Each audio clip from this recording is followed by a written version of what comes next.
Ako, si Benigno Aquino III. Kayo ang boss ko. Walang wangwang, walang counterflow, walang tong.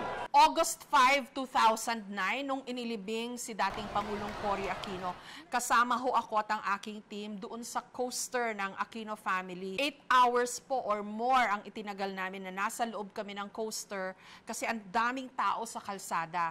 At some point, lumabas si nooy Senator Noynoy Aquino para batiin yung mga nasa mga kalsada at naglakad siya. And I think doon unang nakita yung potential niya na pwede siyang maging presidente. From that time on, tinutukan na namin siya, na-interview ko siya nung hindi pa siya decided na tatakbo for the elections of 2010.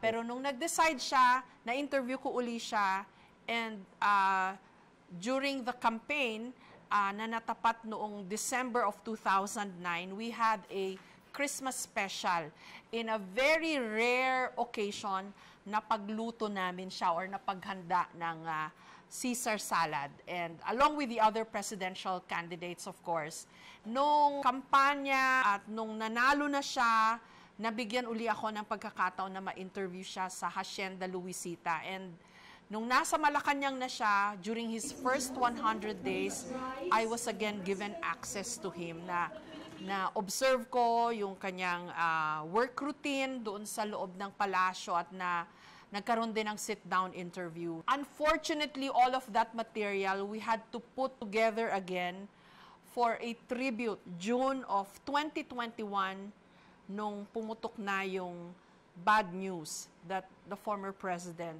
has died. Ako si Jessica Soho. Ako po si Jessica Soho. Ako po si Jessica Soho. This is Jessica Soho reporting. Balikan natin ang paghahatid ko ng serbisyong totoo bilang isang journalist. Hingi ata ako, Mama. March 1989 nang una naming tangkaing marating ang Isla ng Pag-asa. Gaya po ng inyo nakikita, tayo ay nakasakay ngayon sa isa sa mga tangke. Paano kaya sila magpapasko dito, no? This is Hickam Air Force Base here in Hawaii. Ito rin tiyak ang gustong paniwalaan ng marami sa atin. To see is to believe. Samahan niyo po kami sa isang natatanging paglalakbay.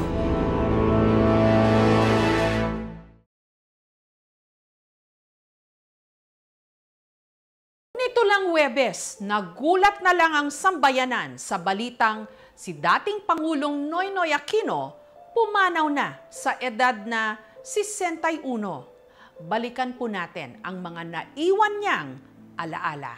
Sa mahigit 100,000 mga litrato na nakuna ni Tata Hill kay dating Pangulong Noynoy Aquino, ito raw ang kanyang pinakapaborito, ang pagpasok nung nooy bagong halal na presidente sa Malacanang. First time ko siya nakita na naglakad, papasok sa Rizal Hall.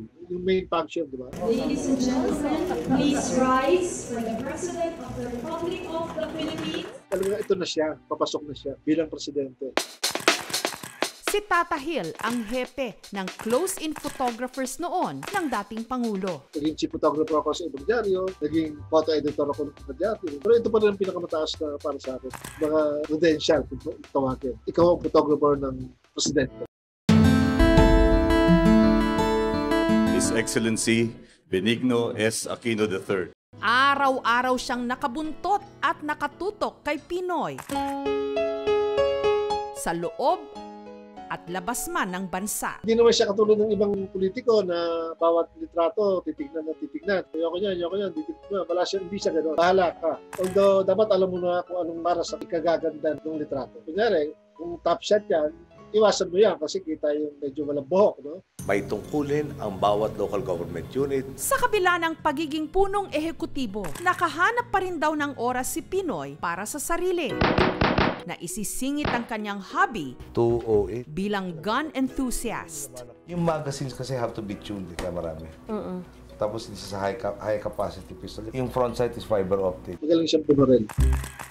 Galante rin daw si Noynoy. Pag nasa isang shoe store kami, hindi na sabi, sa lahat, sama niya, mamili na kayo dyan, ang gusto niyo. Bunuts na pera dyan.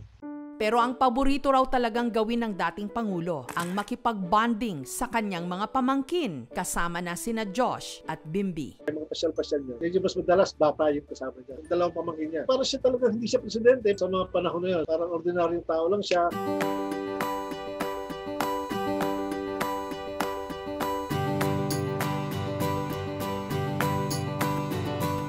Siya, nagtatali siya ng sapatos, sabay naglalakad siya, no-order sa mga fast food at may pila siyang no-order para sa mga samahan. Pero napansin din daw ni Tata Hill na si Noynoy madalas mapag-isa. May litrato ako dyan na nasa aeroplano siya, nakatingin siya sa bintana. Wala siyang katabi, siya mag-isa lang. Isipin mo na lang, sa gabi, pagtulog, pero mo siya mag-isa lang, wala siyang kausap, wala siyang katabi.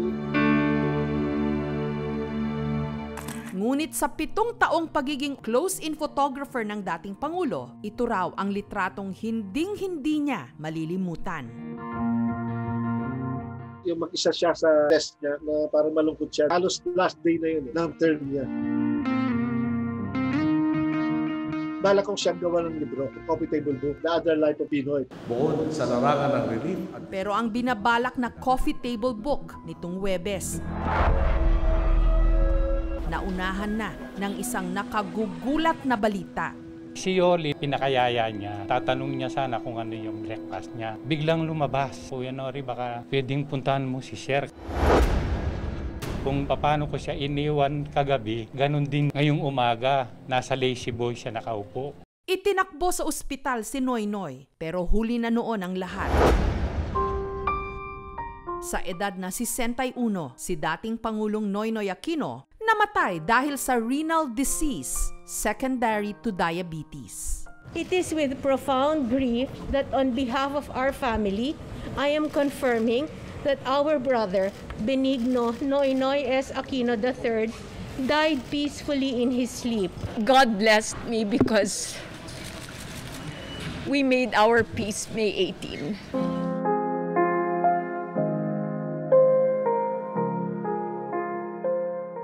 Nagpapasalamat ako na napatawad ako at minahal ako. And to the end, ang tinuring niya sa akin ay ako yung kanyang bunso.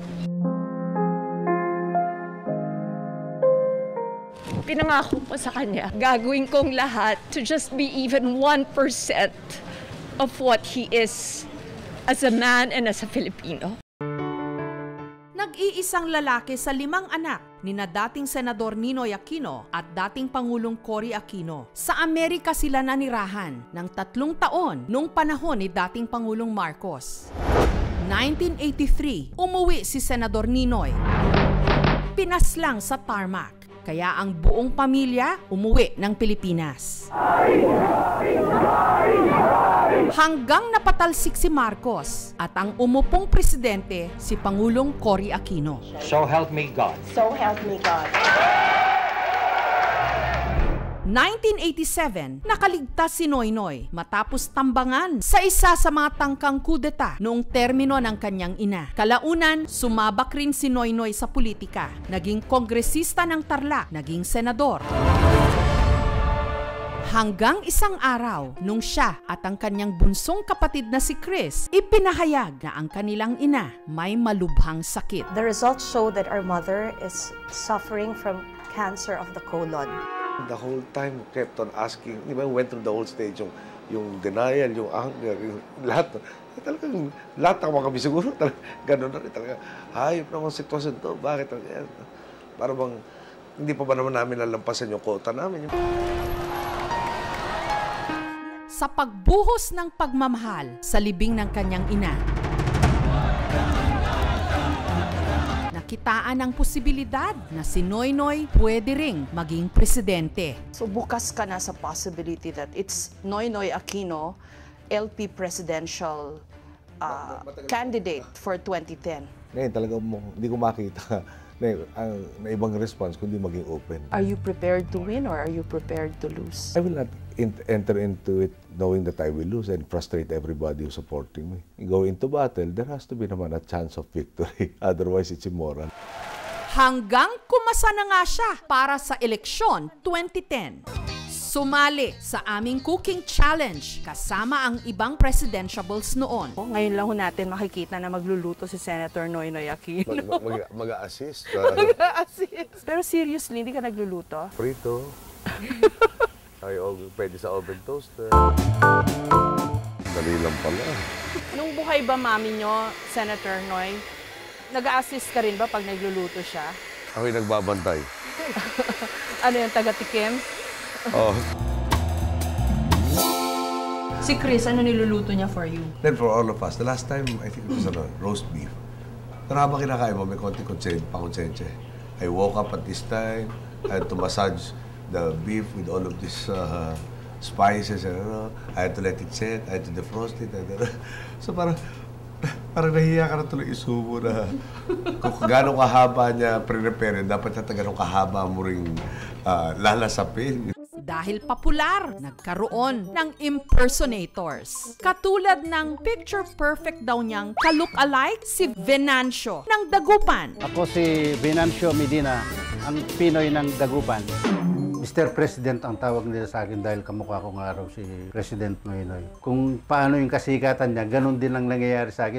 Kumusta kayo dyan? Maraming nagpapapicture. Pumupunta sila dito sa aking shop. Sa botong 15 milyon, Ako, si Benigno Aquino III. naluklok si Benigno Noynoy Aquino III bilang ika-15 Pangulo ng Pilipinas. Kayo ang boss ko. Walang wangwang, walang counterflow, walang tong. Saan daw ba papunta itong tuwid na daan na ito? Yung vision is, yung demokrasya para sa akin pinamagandang sistema. Bibigay ka ng gobyerno na umaandar. Yung kaba ng bayan tamang pagugol. Ang central vision, hindi ko tanggap yung nangyayari. No? At pwedeng paniwala ko kaya natin palitan to. At yung paniwala ko rin, ginagawa na natin pagpapalit ngayon pa lang. Pero matapos ang kanyang termino, nanahimik siya bilang private citizen. Hanggang nitong November 2019, nung nagsalita si Chris. The very fact na wala siya dito today, he's not okay. He's alone in Times Street. He is not well. Please include him in your prayers because he needs strength. Nabalita ring ilang beses naglabas-masok ng ospital ang dating Pangulo. Pero nitong Pebrero, nakapagdiwang pa siya ng birthday kasama ang ilan niyang mga kaibigan. Happy birthday, happy birthday to you. Yun na pala ang huli.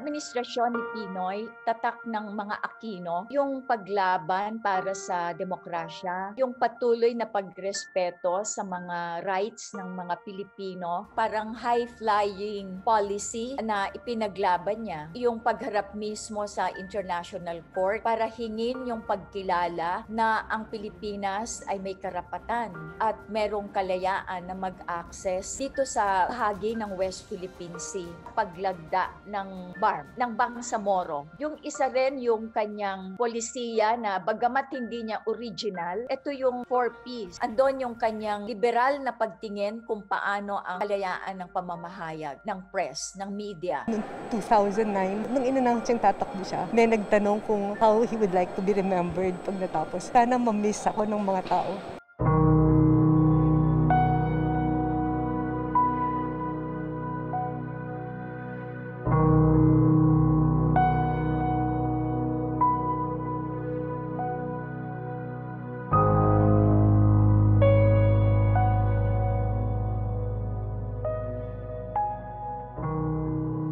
Kahapon lang, inihatid na sa kanyang huling hantungan si Noynoy. Kasama ang kanyang ama't ina.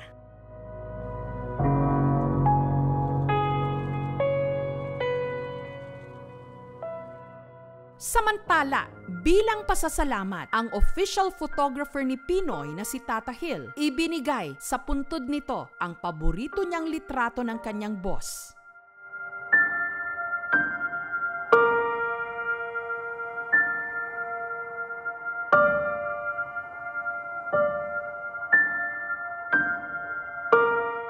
Wala man na si Pinoy. Ang mga alaalang iniwan niya mananatili.